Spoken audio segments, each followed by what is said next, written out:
አሰላሙ አለይኩም ወራህመቱላሂ ወበረካቱ። ድና የተከበራችሁ የቻይናል ቤተሰቦች እንዴት ናችሁ? ሰላም ናችሁ ወይ?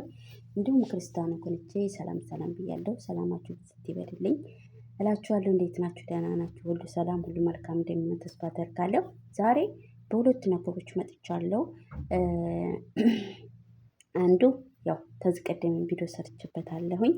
አንዷ ግን አዲስ ነው ማለት ነው ወዶችዬ። እስቲ ከአዲሱ ልጀምር።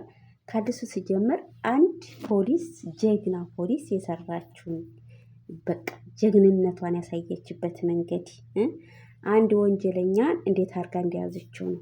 ፌስቡክ ላይ በጣም እየተዟዟረ የሚገኝ ነው። እህታችን እንግዲህ ገና ናት። ቢያንስ እንኳን በ20 ቤቶች ነው እንጂ 30 እንኳን አይሞላትም ማለት ነው። እንደው ብትሆን እድሜዋ 25 እንደው 24 ተቅሪበን ነው ይቺ ወጣት ልጅ ማለት ነው። ወላሂ እላችኋለሁ ጀግኒት ብያታለሁኝ። የመጀመሪያ በ2018 ኢትዮጵያ ላይ ጀግኒት የሆነች ፖሊስ አየሁ ማለት ነው። ለምን መሰላችሁ ጀግኒት ያልኳት? ምክንያቱም ከዚህ ቀደም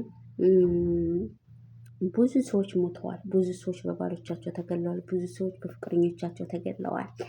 ምንም ሳይያዙ የቀሩም አሉ ማለት ነው። እና ይሄ ቅጥቅጥ አድርጎ ክትክት አድርጎ በቃ ተጥቅም ውጭ አድርጎ ፍቅረኛውን ገሎ የተሰወረ ሰውዬ ነው። የተሰወረ ሰውዬ ነበር። እንዴት አድርጋ ያዘችው መሰላችሁ? እኔ ደስ ያለኝ ነገር አያያዟ፣ አቀራረቧ ነው። ምክንያቱም ይህ ሰውዬ ሊያዝ አልቻለም፣ ሊገኝ አልቻለም። ነገር ግን እሷ የተጠቀመችበት ዘዴ አሁን ሶሻል ሚዲያው እኮ የፈነነ ሶሻል ሚዲያ ሆኖልናል። ወንጀለኛን በቀላሉ መያዝ እንችላለን፣ በብዙ ነገሮች መያዝ እንችላለን ማለት ነው። እሱ የያዘችበት መንገድ ግን በጣም ሰው እንትን የማይለው ነው አበደን። እሱ ምንም ባላሰበበት ሱብሃንአላህ የዛች ሊዴ ሙጣ ሲለው ማለት ነው። እና ምን ሆነ መሰላችሁ? ፌስቡክ ላይ ገብታ ትተዋወቀዋለች። አጅሬ በቃ እንትን ነገር ብሎ ከዛ ይተዋወቃለች። ፎቶ ትላላካለች። እሷ ነጋዴ እንደሆነች እንግዲህ አስቡ። እሷ ፖሊስ ናት። ወላሂ እኔ ግርም ምን ያደርገኝ ማለት ነው። ታላደንቅሽ አላልፍም። በነገራችን ላይ ምንም ባታዩ ቪዲዮዬን አድናቅሽ ነኝ። ወላሂ ጀግኒት ብዬሻለሁ። በርችልን፣ ጠንክሪ። ሀገራችን እንደዚህ አስጠራሻት ማለት ነው። እና ለኩላህን የምልላችሁ ፈልጌ ነው። እቺ ጀግኒት በፌስቡክ ትታወራው እዛ በኢሞ ብቻ ነው እንትን የሚጻጻፉት ማለት ነው። ይጻጻፋሉ። ያው በቪዲዮ አያወሩም፣ በጽሁፍ ብቻ ነው ብላለች ማለት ነው። እና እሱ ነጋዴ እንደሆነች እሱ ደግሞ ፊልቸር ስራ ነው የሚባለው የኢንጂነር ነው ምናምን የምትሉ መሰለኝ። እሱን እንደሚሰራ ነው እንግዲህ የተዋወቁት። እንግዲህ በቃ እንደዛ ነው የተዋወቁት። እሱ አዳማ እንደሚኖር ነው የነገራት እና አዳማ አንዴ እንደምትመጣ ትነግረዋለች። ልብሶቿን ይዛ የምነግደውን ይዛ አዳማ ጠለባት ይዛ እንደምትመጣ ትነግረዋለች። እዛ እንደምንገናኝ እንግዲህ ከስንት ወር በኋላ ማለት ነው በአካል ሊገናኙ ነው። እንግዲህ ተመልከቱ። ያው በፎቶ ይለላካሉ። በቃ ያው እሱም ወዷታል፣ እሷም እንግዲህ አፈንቅቀዋለች ማለት ነው። አላማዋን ግን አልረሳችም አበደን።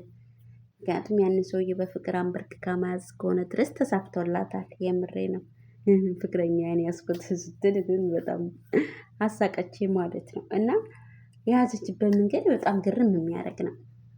እና እሱም ደግሞ ጅልዬ ሆዬ ያው አዳማ ሆቴል እንደዚህ ካፌ እጠብቅሃለሁ ብላ እሷ ጓደኞቿ ሲቪል ልብስ አይዲ ልብስ ለብሰው ማለት ነው። ልክ እንደዚህ ሀገር ሾርጣ ለብሰው እሷም ዝንጥ ብላ ቁጭ ብላ ጣውላው ላይ እየጠበቀችው ነው።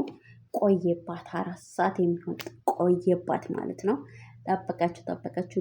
ልሄድ ነው በቃ ለወጣ ነው ቆየብኝ አለችው። አይ ጓደኛ የዛ አካባቢ አለ ወይም ማረፊያ ያስይዝሽ እኔ ስትመጣ ድረስ ትንሽ ወጣ ስላለ ነው ቤቴ እመጣለሁኝ አለኝ አለች። እሺ በመጨረሻ ልሄድ ስል አየሁት አለች። በርቁስ ምንም ፎቶም ስለምን እኔም አወቅኩት እሱም አወቀኝ አለች።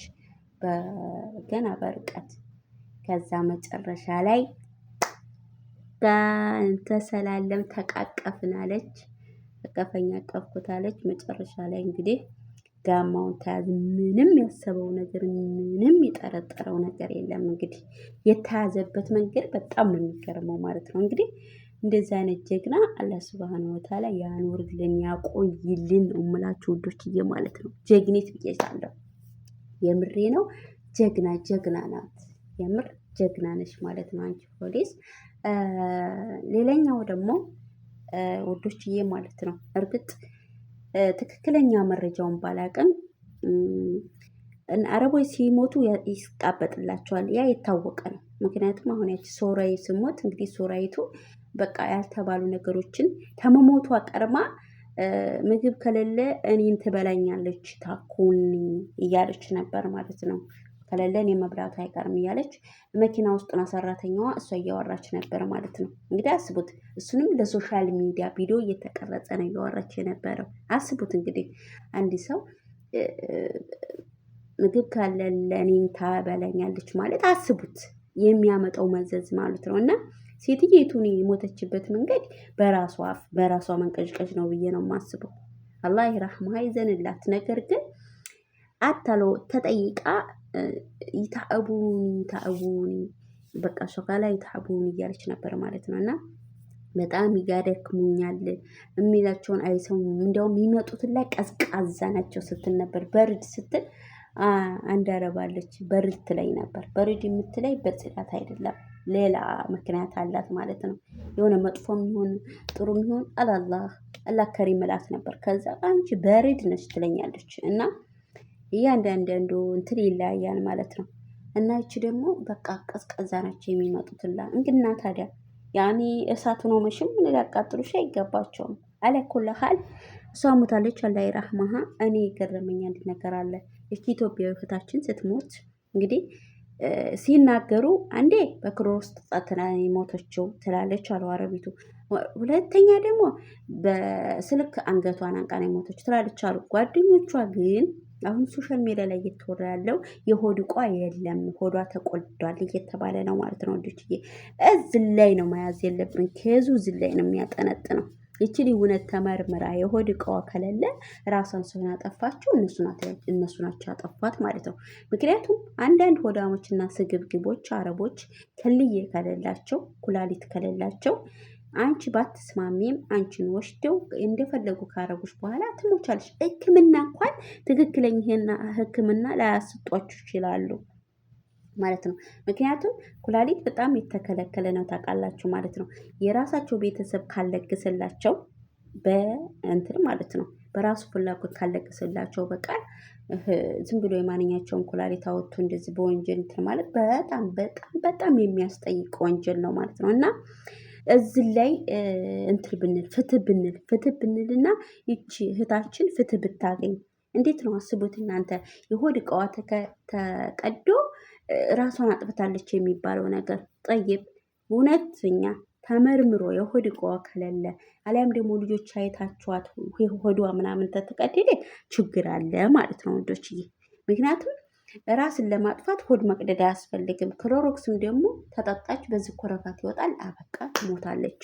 ራሷን ታነቀችም ደግሞ አንገቷ ላይ ብቻ ነው ምልክት ሊኖር የሚገባው። ተታነቀችም ገመድን ካረገች ገመድም የአንገትም ማነቅ ይለያል። ምክንያቱም የአንገታችን በእጅ ተተሆነ የሚታነቀው አንገታችን አካባቢ የጥፍሮቻችን እንትሮች ስሮቻችን ላይ ይገኛሉ። ተማም በገመድ ከሆነ ደግሞ የገመዱ እንደዚህ ስለሆነ ገመዱ ወደዚህ ሲገባ የገመዶቹ እንትሮች ይገኛሉ። ስለዚህ የእያንዳንዳችን የጠፋንበት የሞትንበት ምክንያት ይታወቃል በምርመራ ማለት ነው ወንዶችዬ። እና ለዚህ ለእህታችን ፍትህ ብናደርግ ፍትህ ሁላችንም ብንጮህላት ብዬ አስባለሁ ውዶችዬ። የዛሬ መልእክቴ ይሄ ነው። ምክንያቱም ይቺ ልጅ የሞተችበት ኬዝ በጣም የከበደ ሳይሆን አይቀርም። እኛ ዝም ካል ነው እንደሚወራው ከሆነ ጓደኞቿ እያወሩ ያሉት የሞተችው በራሷን አጥፍታ አይደለም። ትናንትና ማታ ስታወራይ በሰላም አምሽታ ጠዋት ነይ ሞታልሻለች ትሽሪ ሰው ሰጂ እንዴት እባላለሁ ነው። ትክክል ናት። አዎ ማታ በሰላም አውርታታለች። እሺ እቺ የራሷን እንኳን አጠፋች ብን ምክንያት ይኖራታል ራሷ የምታጠፋበት። ነገር ግን ሆድ ዕቃዋን የምታወጣበት የራሷ ምክንያት አይኖራትም። በራሷ ጊዜ የሆድ ዕቃዋን እንዴት ታወጣለች? ኧረ በጣም የሚገርም ነው። እና የአረቦች ብቻ ሲጋነን የኛ ሀበሾች ለምን ተሸፋፍኖ ያልፋል? እኛ ፍትህ ማግኘት አለብን። የኢትዮጵያ ኤምባሲ ምን ይሰራል? ጠየቅ ለምን እዚህ ይሆናል? ለምን እዚህ ሆነ? ዜጎቹ ቲሞቱ ተቆጣጥሮ እንደዚህ ካላስተባበለ ምንነቱ ነው እዚህ መቀመጡ? ኤምባሲው ማለት ነው። ለኤምባሲ መጮህ አለብን። በቃ ዜጎቻችን እንደዚህ አይነት ነገሮች ሲከሰቱ የሞቱበት ምክንያት መታወቅ አለበት። ዝም ብሎ ተለባብሰው ብቻ አፈር ማልበስ አይቻልም ማለት ነው። አላህ ሱብሃነሁ ወተዓላ የዚችን የልጅ ደም ያወጣላት። ወላሂ እውነቴ ነው። እኔ ከሴትየቱ ያሳዘነችኝ ይቺ ልጅ ነች። ምክንያቱም በለፈለፉ ይጠፉ ይባላል። ሴትየቱ በለፈለፈችው ሊሆን ይችላል የጠፋችው። ይቺ ግን ምስኪኗ ያልፍኝልኛል ብላ ምን ብላ እንትን ስትል ነው የሞተችው። እና የዚች ልጅ ከባድ ሳይሆን አይቀርም ውዶች። በተቻላችሁ አቅም ፍትህ ጠይቁላት። ፍትህ እንደምታገኝ ደግሞ እርግጠኛ ነኝ። ሞቶም እኮ ፍትህ ይገኛል። አዎ ውዶችዬ፣ ፍትህ እኛ ካረግንላት ይቺ ልጅ ፍትህ ታገኛለች ማለት ነው። ሰላማችሁ ብዝት ይበልልኝ። የዛሬ መልእክት ይህን ይመስላል። አሰላሙ አለይኩም ወራህመቱላሂ ወበረካቱ።